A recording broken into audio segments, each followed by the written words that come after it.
आज के इस वीडियो में कक्षा 12 के रसायन विज्ञान पेपर हल के बारे में बताया जाएगा। जो पेपर का कोड है 347 के सभी प्रश्नों को हल करके आज के इस वीडियो में बताया जाएगा और आप सभी विद्यार्थी इस वीडियो को पूरा एक बार जरूर देखिए। तो एक एक प्रश्न को जो है आपको अच्छे से समझाया जाएगा और इसका नोट्स भी बनाते चलिएगा। तो पहला क्वेश्चन क्या है? पहला जो क्वेश्चन दिया गया है गैसी विलयन का उदाहरण है। इसमें 4 ऑप्शन दिया गया है और बताना है इसमें कि गैसी विलयन का उदाहरण कौन सा ऑप्शन जो है सही होगा। पहला जो दिया गया है कपूर का नाइट्रोजन में विलयन, दूसरा दिया गया है हाइड्रोजन का पैलेडियम में विलयन, तीसरा दिया गया पारक का सोडियम के साथ अमलगम और चौथा दिया गया जल में घुली हुई ऑक्सीजन गैस।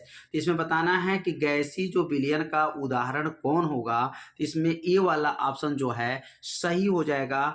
कपूर का नाइट्रोजन में विलयन जो होता है वह गैसी विलयन का उदाहरण होता है। इसमें विकल्प जो है ए जो है सही है। कपूर का नाइट्रोजन में विलयन जो है ऑप्शन क्या हो जाएगा सही हो जाएगा। अगला जो प्रश्न दिया गया दूसरा प्रश्न है किस संक्रमण धातु आयन के यौगिक रंगहीन होते हैं। तो किस संक्रमण धातु मतलब डी ब्लॉक के जो तत्व होते हैं कौन सा ऐसा यौगिक होगा जो रंगहीन होते हैं। यहाँ पर क्रोमियम, कोबाल्ट, निकेल, जिंक दिया गया है। तो जिंक जो होते हैं इनके यौगिक जो रहेंगे वह रंगहीन होते हैं। इसमें डी वाला ऑप्शन क्या हो जाएगा सही हो जाएगा। जिंक जो है 2+ जो दिया गया है यह ऑप्शन जो है सही होगा। और अगला जो प्रश्न दिया गया है यहाँ पे दिया गया यहाँ पर पोटेशियम है, कोबाल्ट है और ये कार्बन मोनोऑक्साइड है और यहाँ पर 4 घात में बताना है कोबाल्ट की ऑक्सीकरण संख्या क्या होगा। तो ऑक्सीकरण संख्या कैसे ज्ञात करते हैं तो सबसे पहले लिखेंगे कि माना ऑक्सीकरण संख्या क्या है यक्स। कोबाल्ट का ऑक्सीकरण संख्या क्या मान लेंगे यक्स है। अब यहाँ पर के तो के का नाम है पोटेशियम और पोटेशियम की ऑक्सीकरण संख्या 1 होता है इसलिए यहाँ पर +1 हो जाएगा। CO का यक्स हो जाएगा और यह सी और बड़ा हुआ है इसका नाम है कार्बन मोनोऑक्साइड होता है। यह उदासीन लिगेंड होता है और उदासीन लिगेंड का ऑक्सीकरण संख्या जो होता है वह 0 होता है। तो 0 में 4 का गुणा कर लेंगे बराबर 0 हो जाएगा। अब यहाँ पर 1 को नीचे नोट करेंगे यक्स उतर जाएगा 4 शून्य 0 हो जाएगा। 0 को छोड़ दीजिए यह +1 है उधर जाके पक्षांतर कर देंगे तो क्या बनेगा -1 हो जाएगा। +1 पक्षांतर करने पे क्या है -1 होगा। तो इसमें बताना है कौन सा ऑप्शन सही हो जाएगा। तो यहाँ पर सी वाला ऑप्शन जो देख रहे हैं सी बराबर जो दिया सी वाला -1 है मतलब इसमें ऑप्शन जो है सी वाला ऑप्शन क्या हो जाएगा सही हो जाएगा। तो ऑक्सीकरण संख्या कैसे निकाला गया समझ में आ गया होगा। के का 1 होता है, CO का x हो गया और ये कार्बन मोनोऑक्साइड है यह उदासीन लिगेंड है इसका 0 होगा। 0 में 4 का गुणा होगा 0 0 को छोड़ दीजिए +1 पक्षांतर होगा -1 हो जाएगा। अब अगला प्रश्न समझेंगे। अगला जो प्रश्न दिया गया है अम्लीय क्षमता के बढ़ने का सही क्रम क्या है। तो अम्लीय क्षमता का बढ़ने का सही क्रम क्या है यहाँ पर 4 ऑप्शन दिया गया है। तो इसमें कौन ऑप्शन सही होगा तो सी वाला ऑप्शन सही होगा। एथेनॉल का जो है अम्लीय क्षमता कम होता है उससे ज़्यादा फिनाल का होता है और फिनाल से ज़्यादा एस्टिक अम्ल का होता है और एस्टिक अम्ल से ज़्यादा जो है क्लोरोएसिटिक अम्ल का होता है। इसमें सी वाला ऑप्शन क्या हो जाएगा सही होगा। एथेनॉल के बाद फिनॉल, फिनॉल से एस्टिक अम्ल और एस्टिक अम्ल से क्लोरोएस्टिक अम्ल यह बढ़ते क्रम में जो है अम्लीय क्षमता है। तो इसमें जो अम्लीय क्षमता का बढ़ता हुआ क्रम ऑप्शन कौन हो जाएगा सी वाला ऑप्शन जो है सही हो जाएगा। अब अगला प्रश्न दिया गया निम्नलिखित में कौन से धनात्मक जो है फेयलिंग विलयन परीक्षण देता है। यह क्वेश्चन तो कई सालों से बोर्ड के पेपर में आ जा रहा है इसलिए इस प्रश्न को आप सभी लोग विद्यार्थी अच्छे से तैयार कर लीजिएगा। निम्नलिखित में कौन से धनात्मक फेयलिंग विलयन का परीक्षण देता है। ग्लूकोज है, सुक्रोज है, वसा है, प्रोटीन है। तो याद रखेंगे इसमें ग्लूकोज जो होता है वह धनात्मक फेयलिंग विलयन का परीक्षण देता है। इसमें ए वाला ऑप्शन क्या हो जाएगा सही हो जाएगा। अब अगला प्रश्न समझेंगे। श्रृंखला में कार्बन परमाणुओं की संख्या में बदलाव किए बिना एल्किल हैलाइडों से प्राथमिक एमीन बनाने का सर्वश्रेष्ठ तरीका कौन है? इसमें 4 ऑप्शन इसमें भी दिया गया कि हाफमैन जो है अभिक्रिया है, सेडमेयर अभिक्रिया है, अमोनिया के साथ अभिक्रिया है। तो इसमें कौन सा ऑप्शन सही होगा? तो इसमें प्रश्न क्या बताया गया? श्रृंखला में कार्बन परमाणु की संख्या में बदलाव किए बिना एल्किल हैलाइडों से प्राथमिक एमीन बनाने का सर्वश्रेष्ठ तरीका जो है, यह बी वाला ऑप्शन क्या हो जाएगा? सही हो जाएगा। इसमें बी वाला ऑप्शन जो है आपका जो है माना जाता है इसमें क्या सी, इसमें बी वाला ऑप्शन जो है सही है, क्योंकि यह जो है कार्बन परमाणुओं की संख्या में जो बदलाव किए बिना एल्किल हैलाइड को प्राथमिक एमीन बनाने का सबसे सर्वश्रेष्ठ तरीका जो होता है थैलीमाइड संश्लेषण जो विधि होता है, यह विधि महत्वपूर्ण माना जाता है। इसमें बी वाला ऑप्शन क्या हो जाएगा? सही हो जाएगा। तो यहाँ पर विकल्प वाला क्वेश्चन जो है पूरा फाइनल हो गया। अब अगला जो प्रश्न दिया गया है, अब अगले प्रश्न के बारे में समझेंगे। तो अब अगला जो प्रश्न दिया गया है, 1 विलयन में बेंजीन का 30 द्रव्यमान प्रतिशत कार्बन टेट्राक्लोराइड में घुला हुआ है। अब यहाँ पर 2 केमिकल है। पहला केमिकल जो दिया गया है वह बेंजीन है और 30 द्रव्यमान प्रतिशत, मतलब ये 30% जो है बेंजीन किस में घुला है? कार्बन टेट्राक्लोराइड में घुला हुआ है। बेंजीन की मोल अंश की गणना कीजिए, मतलब यहाँ पर बेंजीन का आपका मोल प्रभाज की गणना करना है। तो यहाँ पर सबसे पहले पता करेंगे कौन विलय है और कौन विलायक है। तो यहाँ पर जो है जिसकी मात्रा कम रहता है वह विलय होता है। तो यहाँ पर विलय की अगर बात किया जाए तो यहाँ पर बेंजीन जो है विलय है, क्योंकि यहाँ पर इसकी मात्रा क्या है? कम है। तो यहाँ लिखेंगे विलय जो है बेंजीन हो गया। और विलायक जो है, विलायक जो यहाँ पर बना है वह कार्बन टेट्रा क्लोराइड है। तो विलायक जो हो जाएगा यहाँ पर क्या हो जाएगा? कार्बन टेट्रा क्लोराइड है। कार्बन जो है टेट्रा क्लोराइड, इसको कार्बन टेट्रा क्लोराइड की जो मात्रा कितनी है और जो है यहाँ पर और बेंजीन की मात्रा कितनी है, इसको आपको समझना है। यहाँ पर बताया गया है कि 30% जो है कार्बन बेंजीन है, इसका मतलब ये विलय की जो मात्रा है वो 30 ग्राम है। तो विलायक की मात्रा क्या होगा? तो 70 ग्राम होगा, क्योंकि परसेंटेज जब निकाला जाता है तो 100 पे निकाला जाता है। तो यहाँ पर भार लिखेंगे, मतलब W बराबर लिखेंगे यहाँ पर 30 ग्राम हो जाएगा। कितना ग्राम? 30 ग्राम। तो यहाँ पर बड़ा W हो जाएगा, विलायक है इसमें बड़ा W हो जाएगा, तो यहाँ पर 70 ग्राम हो जाएगा। यहाँ पर बड़ा और छोटा क्यों बना रहे हैं? क्योंकि विलय में छोटा प्रतीक लेते हैं और विलायक में बड़ा वाला प्रतीक लिया जाता है। अब यहाँ पर बेंजीन, बेंजीन मतलब C6H6, मतलब कार्बन भी 6 और हाइड्रोजन भी 6 का अणुभार निकालना पड़ेगा। यहाँ पर अणुभार जब निकालेंगे तो इसका अणुभार कितना होगा? तो अब इसका अणुभार जब निकालेंगे तो क्या बनेगा? कार्बन का तो 12 होता है, 6 से गुणा हो जाएगा। H का 1 होता है, 6 से गुणा हो जाएगा। 12 छक्के 72 प्लस 6 का नम 6, 72 और 6 जोड़ेंगे तो 78 हो जाएगा। यहाँ पर छोटा एम इसको कहेंगे, अणुभार को छोटा एम से प्रदर्शित करेंगे। और यहाँ पे जो विलायक में जो निकालेंगे तो CCl4, इसको कहते हैं कार्बन टेट्राक्लोराइड का। यहाँ पर जब अगर अणुभार निकालेंगे तो इसका अणुभार कितना होगा? तो कार्बन का तो 12 होता है, तो 12 लिख देंगे, प्लस और Cl का जो होता है वो 35.5 होता है। Cl का कितना होता है? 35.5 हो जाएगा। तो यहाँ लिखेंगे 35.5 गुणे 4 से गुणा कर लेंगे, बराबर हो गया 12 प्लस 35.5 का गुणा जब 4 में करेंगे तो यह हो जाएगा 142, और 142 में 12 जोड़ेंगे तो यह हो जाएगा 154 हो जाएगा। यहाँ पर जो अणुभार निकलेगा यहाँ पर बड़ा यम रहेगा और यहाँ पर छोटा यम रहेगा। तो उम्मीद करते हैं लाइन आप लोग को अच्छे से समझ में आ रहा होगा। अब यहाँ सूत्र लिखेंगे कि मोलों की संख्या का सूत्र क्या होता है? N बराबर होता है भार बटा अणुभार होता है। यहाँ पर N बराबर होगा भार बटा अणुभार हो जाएगा।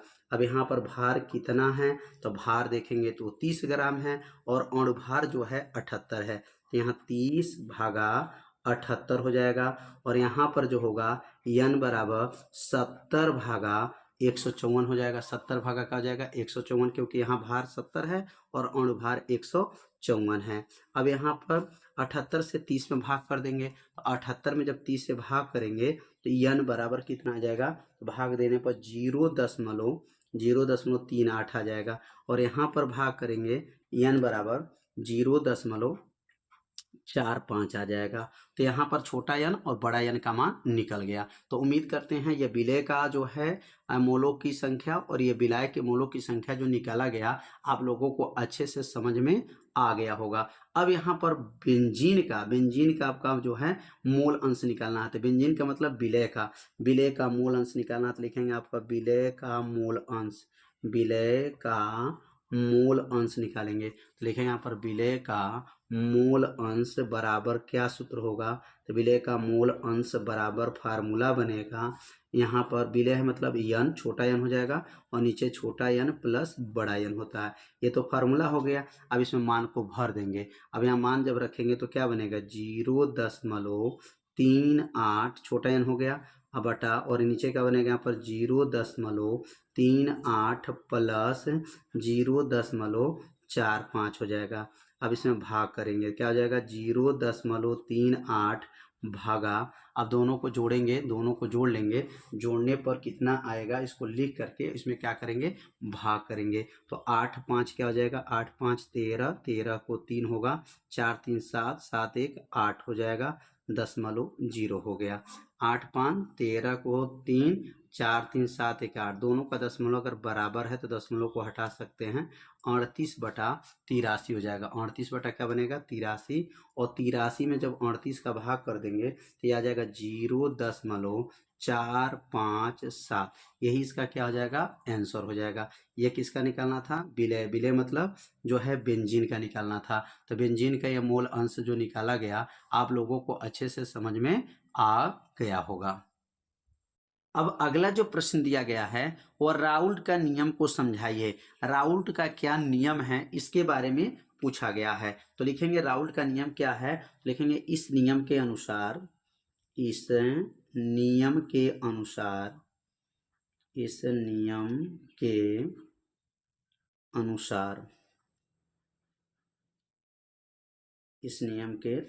हो जाएगा।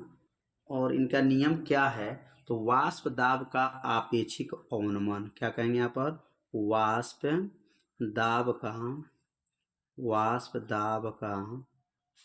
आपेक्षिक अवनमन, वाष्प दाब का आपेक्षिक अवनमन,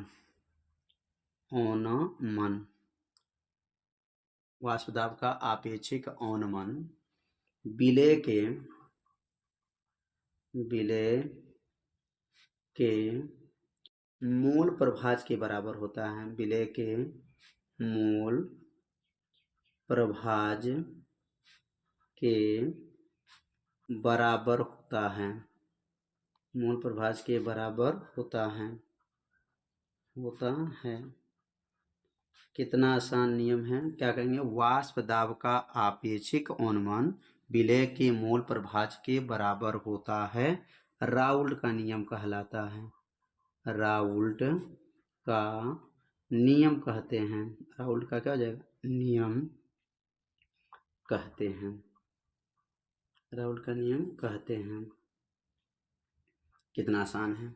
अब वाष्प दाब का आपेक्षिक अवनमन का सूत्र क्या होता है। तो वाष्प दाब के आपेक्षिक अवनमन का सूत्र होता है P0, यहाँ लिखेंगे P0 माइनस PS बटा हो जाएगा यहाँ पर P0 बराबर यहाँ पर छोटा n बटा छोटा n प्लस बड़ा n।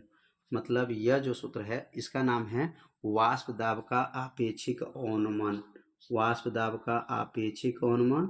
और इसका नाम होता है विलय के मोल प्रभाज, किसके विलय के मोल प्रभाज के क्या है बराबर होता है। कितना आसान है। बस इसका नाम आपको याद रखना है वाष्प दाब का आपेक्षिक अवनमन विलय के मोल प्रभाज के बराबर होता है। राउल्ट का नियम कहलाता है। तो उम्मीद करते हैं राउल्ट का नियम आप लोग को अच्छे से समझ में आ गया होगा। तो अब अगला जो प्रश्न दिया गया है संक्रमण धातुएं तथा उनके अधिकांश यौगिक अनचुंबकीय होते हैं। अनचुंबकीय होते हैं स्पष्ट करना है। तो यहाँ पर जो होते हैं अणुचुंबकी क्यों होते हैं, इनके बारे में आपको स्पष्ट करके बताना है। तो जो संक्रमण धातु और उनके यौगिक जो होते हैं वो अणुचुंबकी तो होते हैं। क्यों होते हैं? क्योंकि उनके डी जो कक्षक होता है उस डी कक्षक में अयुग्मित इलेक्ट्रॉन पाए जाते हैं। कौन इलेक्ट्रॉन? अयुग्मित इलेक्ट्रॉन पाए जाते हैं। इसकी वजह से वह क्या अणुचुंबकी होते हैं। तो कैसे लिखेंगे यहाँ पर? संक्रमण जो धातु हैं, यहाँ लिखेंगे संक्रमण, संक्रमण धातुएं, संक्रमण धातुएं, धातुएं और संक्रमण धातुएं और उनके उनके अधिकांश यौगिक, उनके अधिकांश यौगिक, अधिकांश यौगिक अनचुंबकीय होते हैं। अनचुंबकीय, अनचुंबकीय होते हैं, अनचुंबकीय होते हैं, होते हैं क्योंकि क्योंकि क्योंकि संक्रमण धातुओं के अधिकांश यौगिक अनचुंबकीय होते हैं क्योंकि इनके डी बलाक, इनके लिखेंगे इनके जो डी बलाक होते हैं, डी कक्षक होते हैं, डी कक्षक में, डी कक्षक में कौन से इलेक्ट्रॉन पाए जाते हैं? तो डी बलाक में, डी कक्षक में अयुग्मित इलेक्ट्रॉन पाए जाते हैं। कौन इलेक्ट्रॉन? अयुग्मित, अयुग्मित इलेक्ट्रॉन पाए जाते हैं। अयुग्मित इलेक्ट्रॉन, इलेक्ट्रॉन पाए जाते हैं, पाए जाते हैं, पाए जाते हैं। अब यहाँ बताना है संक्रमण जो धातुएं होते हैं और उनके जो यौगिक होते हैं वो जो है अनचुंबकी क्यों होते हैं। तो अनचुंबकी का कारण क्या है? उनके अंदर कौन से इलेक्ट्रॉन पाए जाते हैं? अयुग्मित इलेक्ट्रॉन पाए जाते हैं। अब एक संक्रमण कोई धातु ले लिया जाए, जैसे संक्रमण धातु यहाँ पर कोबाल्ट लिए हैं। कोबाल्ट का रोल नंबर क्या होता है? 27, मतलब परमाणु क्रमांक क्या होता है? 27 होता है। अब इसका इलेक्ट्रॉनिक विन्यास निकालेंगे तो कैसे निकलता है? पहले लिखते हैं 1s2, 2s2, 2p6 और यहाँ हो जाएगा 3s2, 3p6, 3p6। अब होता है यहाँ पर 4s2 और यहाँ हो जाएगा 4s2 और 3d, डी पर क्या होता है? 7। यहाँ तक तो 18, 2 20, 20 7 27। टोटल यहाँ पे जोड़ेंगे 1 2 को जोड़ेंगे 4, 10 हो जाएगा, 10 2 12, 6 18, 2 20, 20 7 27, क्योंकि इसका परमाणु क्रमांक 27 होता है। अब इसका इलेक्ट्रॉनिक विन्यास निकाल दिए। इसमें अगर हम डी कक्षक देखा जाए, 3D वाला देखा जाए, तो 3D में क्या देख रहे हैं कि डी में 7 इलेक्ट्रॉन हैं। यहाँ पर 7 इलेक्ट्रॉन को कैसे भरते हैं? यहाँ लिखेंगे 7 डी कक्षक में है, डी कक्षक में 5 जो है उससे यहाँ 1 2 3 4 5। इसमें इलेक्ट्रॉन कैसे भराता है? पहले एक एक इलेक्ट्रॉन भरते हैं, 1 2 3 4 5, यहाँ हो जाएगा 6, यहाँ हो गया 7। अब देखेंगे यहाँ पे कौन सा इलेक्ट्रॉन है? अयुग्मित इलेक्ट्रॉन है, मतलब यहाँ पर जोड़ा नहीं बैठा। तो जो जोड़ा नहीं बैठता उसको क्या कहते हैं? अयुग्मित इलेक्ट्रॉन कहते हैं। और जहाँ जोड़ा बैठ जाता है उसको कहते हैं युग्मित इलेक्ट्रॉन। तो इसमें क्या देख रहे हैं कि जो डी बलाक के तत्व हैं, ये कोबाल्ट जो होता है वो डी बलाक के तत्व होते हैं, उसको संक्रमण धातु कहा जाता है। तो इसमें देखेंगे अयुग्मित इलेक्ट्रॉन है और जिसमें अयुग्मित इलेक्ट्रॉन पाए जाते हैं वह अणुचुंबकी होते हैं। तो लिखेंगे जिसमें, जिसमें अयुग्मित इलेक्ट्रॉन पाए जाते हैं, जिसमें कौन सा होता है? अयुग्मित, अयुग्मित इलेक्ट्रॉन पाए जाते हैं, अयुग्मित इलेक्ट्रॉन पाए जाते हैं, इलेक्ट्रॉन पाए जाते हैं, पाए जाते हैं, तो वह अणुचुंबकी होता है। क्या होता है? अणुचुंबकी होता है, अणुचुंबकी होता है, अणुचुंबकी होता है। अगर मान लीजिए युग्मित इलेक्ट्रॉन पाए जाते हैं तब क्या होता है? युग्मित इलेक्ट्रॉन अगर पाए जाएंगे तो यहाँ पर प्रतिचुंबकी लिखेंगे। कब? जब युग्मित रहता, पूरा जोड़ा बैठ जाता तो उसको युग्मित कहते हैं, और जब युग्मित रहता तो उसमें जो होता है प्रतिचुंबकी का गुण पाया जाता है, और जिसमें अयुग्मित पाए जाएंगे अणुचुंबकी होता है। तो उम्मीद करते हैं यह प्रश्न आप लोगों को अच्छे से समझ में आ गया होगा। अब अगला जो प्रश्न दिया गया है, Mn मैग्नीज है या ब्रोमीन है, इस नीचे 4 घात दिया गया है ऊपर इसका संख्या जो दिया गया है -2 है। के केवल प्रचक्रण चुंबकीय आघूर्ण का मान 5.9 बीएम है और यहाँ पर संकुल आयन की ज्यामिति क्या होती है। यहाँ पर आपको ज्यामिति बताया गया है, चुंबकीय आघूर्ण का मान तो निकाल करके दे दिया गया है। यहाँ पर आपको एक ऐसी ज्यामिति होनी चाहिए, तो ज्यामिति निकालने के लिए सबसे पहले क्या करना पड़ता है, यहाँ पर सबसे पहले लिखेंगे हल, और हल करेंगे। और हल कैसे करेंगे, तो सबसे पहले जो निकालते हैं यहाँ पर जो यौगिक है उस यौगिक को ले लिया जाएगा। यौगिक क्या है, यम यन है और क्या है बी आर, और नीचे 4 घात दिया गया है और ऊपर 2 के ऊपर माइनस है। इसको हल करने के लिए सबसे पहले जो है यमयन का ऑक्सीकरण संख्या निकाल लीजिए। तो क्या लिखेंगे, माना यमयन की ऑक्सीकरण संख्या, माना यमयन की ऑक्सीकरण संख्या यक्स है। ऑक्सीकरण संख्या जो होता है वह इसको यक्स मान लेते हैं। ऑक्सीकरण संख्या यक्स है। अब यहाँ ऑक्सीकरण संख्या यक्स हो गया। अब यहाँ पर इसकी ऑक्सीकरण संख्या यक्स मानेंगे तो यमयन के नीचे यक्स हो जाएगा। बी आर का -1 होता है, 4 से गुणा कर दीजिए, नीचे 4 है बराबर -2 है। अब यक्स हो जाएगा, 4 एक नम 4 बराबर -2, 4 को उधर भेज देंगे, यक्स बराबर -2 और यहाँ पर +4 हो जाएगा। 4 में से 2 घटा दीजिए, +2 हो गया। ऑक्सीकरण संख्या कितना आ गया, +2 आ गया। अब मैग्नीज है, तो मैग्नीज का जो है आपका परमाणु क्रमांक कितना होता है। अब यहाँ मैग्नीज लिखेंगे यमयन, और यमयन क्या क्या होता है, 25 होता है। यमयन क्या क्या होता है, 25। अब 25 का इलेक्ट्रॉनिक विन्यास निकालिए। तो 25 का अगर इलेक्ट्रॉनिक विन्यास निकालेंगे तो 1s2, 2s2, 2p6, 3s2, 3p6, 4s2, 4s2 और यहाँ लिखेंगे 3d, और 3d पर हो जाएगा या 5 हो जाएगा। या यमयन का जो है इलेक्ट्रॉनिक विन्यास निकल गया। इसमें से 2 इलेक्ट्रॉन क्या करेंगे, कम कर देंगे। इसमें से जब 2 इलेक्ट्रॉन कम करेंगे तो यमयन के ऊपर क्या लिखेंगे, +2। इसमें से 2 इलेक्ट्रॉन कम कर दीजिए, क्या बनेगा, 1s2, 2s2, 2p6, 3s2, 3s2, 3p6 और इसमें से 2 इलेक्ट्रॉन कम हो जाएगा तो 4s0 हो जाएगा। और यहाँ लिखेंगे 3d पर 5। देखिए लास्ट वाला क्लास जो होता है ना उसमें से इलेक्ट्रॉन को निकाला जाता है। तो यहाँ लास्ट में 2 है, 4s2 है, इसमें से 2 इलेक्ट्रॉन क्या हो गया, कम हो गया। तो अब यहाँ पर अगर इसका 3d बनाया जाए तो क्या बनेगा, 3d में कितने इलेक्ट्रॉन हैं और यहाँ पर 4s में कितने इलेक्ट्रॉन हैं।